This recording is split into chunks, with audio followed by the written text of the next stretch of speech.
ভারত বাংলাদেশ সীমান্তবর্তী এলাকা জলঙ্গি আর একসঙ্গে সীমান্তবর্তী গ্রামে পরিবেশ রক্ষার লড়াই। পৃথিবীর ফুসফুস বলা হয় গাছকে, কারণ গাছ আমাদের অক্সিজেন দেয়, আর সেই অক্সিজেনেই পৃথিবীর পরিবেশের ভারসাম্য রক্ষা পায়, জীবজগৎ টিকে থাকে। গাছ কেটে জমি পরিষ্কার করা অনেকেই পারে, কিন্তু গাছ লাগিয়ে বড় করে তোলার দায়িত্ব নেয় কয়জন? শুধু বৃক্ষ নিধন নয়, বৃক্ষরোপণ ও সঠিক পরিচর্যার মাধ্যমেই পরিবেশ রক্ষা সম্ভব। প্রস্থানের সীমানা প্রাচীর হিসাবে এখনো গড়ে ওঠেনি পার্মানেন্ট, কিন্তু তার জন্য এখানকার সীমানায় যে জায়গাগুলো আছে সেই জায়গায় গাছ লাগানোর কর্মসূচি নেওয়া হয়েছে। আর এর তো ব্যাখ্যা করার কিছু নাই। গাছ লাগানো মানে কি? গাছ লাগানো একটা মহৎ কাজ। এটা বৃক্ষরোপণ মানে আগামী প্রজন্মকে অনেক স্বস্তি আমরা দিতে পারি। এই কাজটা শুরু হয়েছে। দ্বিতীয়, এই সত্যকে আরো একবার প্রমাণ করল হুকাহারা উন্নয়ন কমিটি। সমাজের সম্মানিত ব্যক্তিবর্গ একযোগে 120টি মেহগনির চারা রোপণ করেন। হুকাহারা উন্নয়ন কমিটির সম্পাদক সুরাফুল ইসলাম জানান, পৃথিবীর পরিবেশগত ভারসাম্য বজায় রাখতে হলে বৃক্ষরোপণ অত্যন্ত জরুরি।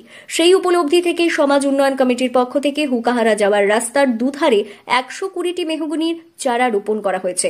জলঙ্গির প্রাক্তন বিধায়ক ইউনুস সরকার বলেন, বৃক্ষরোপণ সত্যিই একটি মহৎ উদ্যোগ।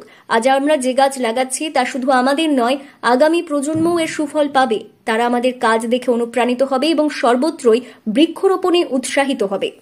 অব্যবহৃত যে জায়গাগুলো সেগুলো নিয়ে আমরা আজকে বৃক্ষরোপণের কর্মসূচি নিয়েছি এবং আগামীতে এই আমাদের প্রকৃতির যে ভারসাম্য এই বৃক্ষরোপণের ফলে সেইটা বজায় থাকবে এবং পরবর্তী প্রজন্ম যারা আসবে তারা এটাকে একটা সম্পদ হিসাবে তারা পাবে। আমাদের গ্রামে ঈদগাহ, গোরস্থান এবং দরগাতলা এবং এই ধরনের আমাদের সামাজিক যে প্রতিষ্ঠানগুলো আছে যেগুলো আমাদের ব্যবহারের লাগে না, এই বাউন্ডারি ওয়ালের পাশ দিয়ে আমরা আমাদের এই বৃক্ষরোপণ, এই জন্য আমরা আজকে এখানে কর্মসূচি গ্রহণ করেছি। এবং আজকের এই মহৎ কর্মসূচিতে উপস্থিত ছিলেন হুকাহারা মুসলিম সমাজের ইমাম সাহেব, জলঙ্গি বিধানসভার প্রাক্তন বিধায়ক ইউনুস সরকার, হুকাহারা উন্নয়ন কমিটির সম্পাদক সুরাফুল ইসলাম সহ আরো অনেক সমাজ প্রবীণ। সারিবদ্ধভাবে হাতির চারা নিয়ে তারা পথের ধারে রাস্তার দুই পাশে গাছ রোপণ করেন, যা নিঃসন্দেহে একটি অনুকরণীয় উদ্যোগ। এবং এই এলাকার যুবকরা, মুসলিম যুবকরা একটা অর্গানাইজ করছে যাতে সবাই, এখানে শুধু মুসলিম বলে না, অন্যরাও যাতে রক্ত দিতে পারে তারই চেষ্টা তারা করছে। সেই যে একটা মহৎ কাজ, সেইটার জন্য আমি এখানে এসেছি এবং আমি সাধুবাদ জানাবো এই কমিটিকে এবং যারা এখানকার গ্রামের সবাই কাজ করছে।